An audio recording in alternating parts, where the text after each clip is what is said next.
malisajo, malisajo.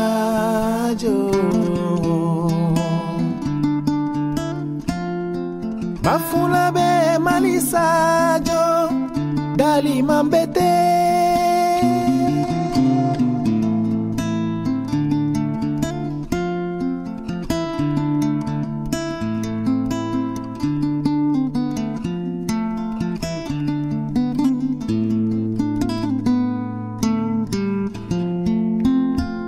I would have never imagined that still, even now, one can drive just an hour away from Rome and find himself in a pitch dark ancient tomb, literally walking on pieces of dozens of broken sarcophaguses.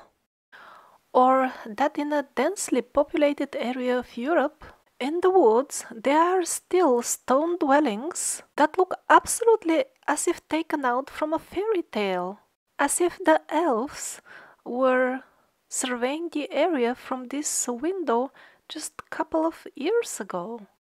But apparently modern people prefer the feeling of stability that our history is all figured out. Some learned men have studied everything meticulously and have established the history beyond any doubt, and that is why there is no point to go out there in the woods and explore the actual historic sites.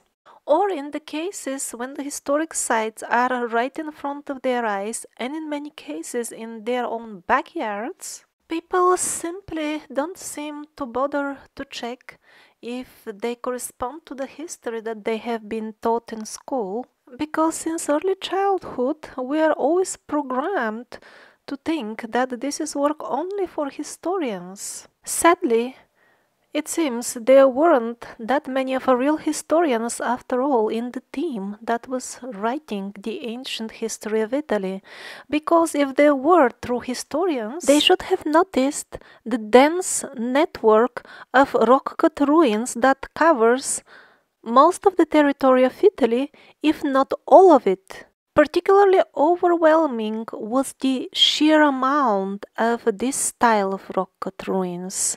Thousands, probably many thousands of such remains are found all over every patch of land that has been not plowed again and again for agricultural purposes. Thousands of private properties have cellars belonging to these ruins, or they use them as places to store their garden tools, run small businesses, like for example restaurants, and very often they are used as garages. These garages that you see on the left-hand side are actually converted premises inherited from the old civilization. And this is not a single isolated case, it's a very common sight over large parts of Italy. And not only the garages, the entire street is hewn,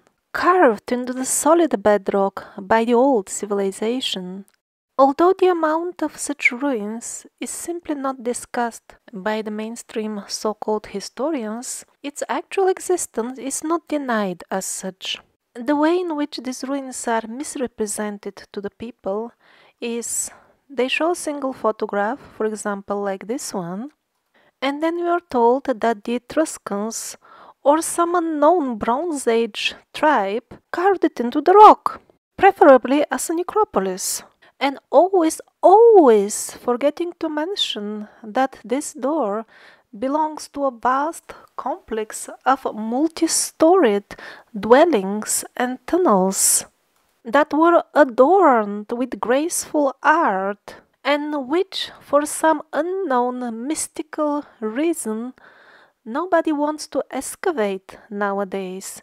In some cases, after digging a little bit, they even buried the ruins back. And as they are telling you the story of primitive, barely human tribes digging all this into the solid bedrock, they always forget to mention small details, like for example, long chambers of uniform design, as if made to park a train inside, so long. Even during a very short expedition like ours, we managed to see more train parking size chambers than we can count, along with assembly size halls. On the walls of this particular so-called assembly hall, there was an additional layer of wall decoration that would have rivaled its modern alternatives in terms of looks, and in addition has already proven that it definitely surpasses them vastly in terms of durability. And when they are telling you the stories of all those primitive tribes building all this, they always forget to mention the extent of the network of the rock-cut roads, or at least they look like roads to us. This is thousands of kilometers of roads. It is absolutely impossible to guess their actual extent, because all of these ruins are barely excavated. But the overall impression that I've been getting is that their density is at least as much as that of the modern Italian roadwork system. According to mainstream so-called history, this roadwork was dug out in Etruscan times, when the population of Italy, again, that's part of the mainstream historic wisdom, sheer jewel of it, was about 200,000 people, which means less than one person per square kilometer. Now, if these are roads at all, the people who built them must have had a radically different idea of what road is than us. In modern times, we also sometimes dig through solid bedrock, but that is only to avoid obstacles. For example, we make a tunnel to avoid steep slopes or something of that sort. But here the concept of these ancient roads is completely different. The full thing is dug into the solid bedrock even when the terrain is perfectly flat. It's like digging thousands of kilometers of opened tunnels. This is a really large amount of work.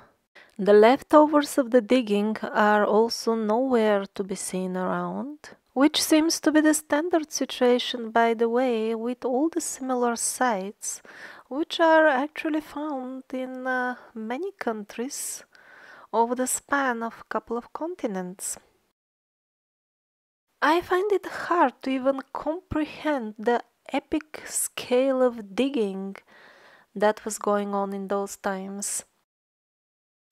Initially, the depth of the roads was, let's say, some 5 or 6 meters, but as we were traveling further north, it seems that even the average depth would be like 10 meters, sometimes reaching over 15 or even over 20 meters of depth.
all these ruins in Italy pose some very deep and important questions regarding the full world history and how it is being interpreted in the schools nowadays.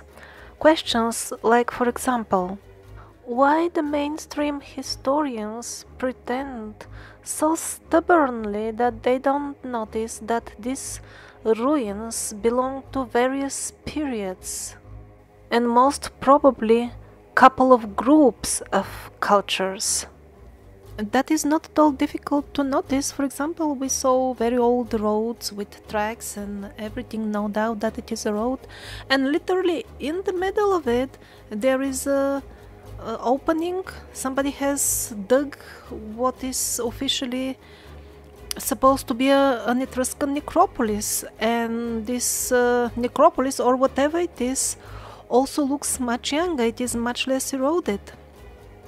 So they always like to associate all the rock-cut ruins in the region with the name of the Etruscans, but in reality those that bear this particular Etruscan style are very few, and they are newer looking. The majority of ruins is much older and has nothing to do with the Etruscan style of architecture. What else is very suspicious is the total silence regarding the fact that ruins of this style are not peculiar to Italy. They are found all over from Israel to Portugal, and some of the layers are found on almost all continents, the older layers I mean. And something else equally suspicious and sad I saw with my own eyes. For example, in the Monsters Park of Bumarzo, which provided unfortunately one out of the many practical examples of how cultural heritage is destroyed under the banner of protecting it. So the Mostri Park of Bumarzo is with paid entrance, maintenance and so on, and while the medieval statues are fenced and cannot be touched, they are being cleaned and restored and so on, at the same time statues that should be more valuable and officially should be classified as Etruscan lay abandoned on the pathway, not besides it, but on the pathway, and children were kicking them as I was watching. There is an UNESCO protected historic site at Tarquinia. We are told that it is so fabulous and special and protected because we have original Etruscan paintings in the necropolis, murals. Or at least we are told that they are such. But then why did I see on the walls biblical characters painted in a cartoon style? And how old is this, all of it anyway, all these ruins, roads? On one side they definitely looked pre-flood, the way they were covered with clay, exactly with clay, not with some cultural layers.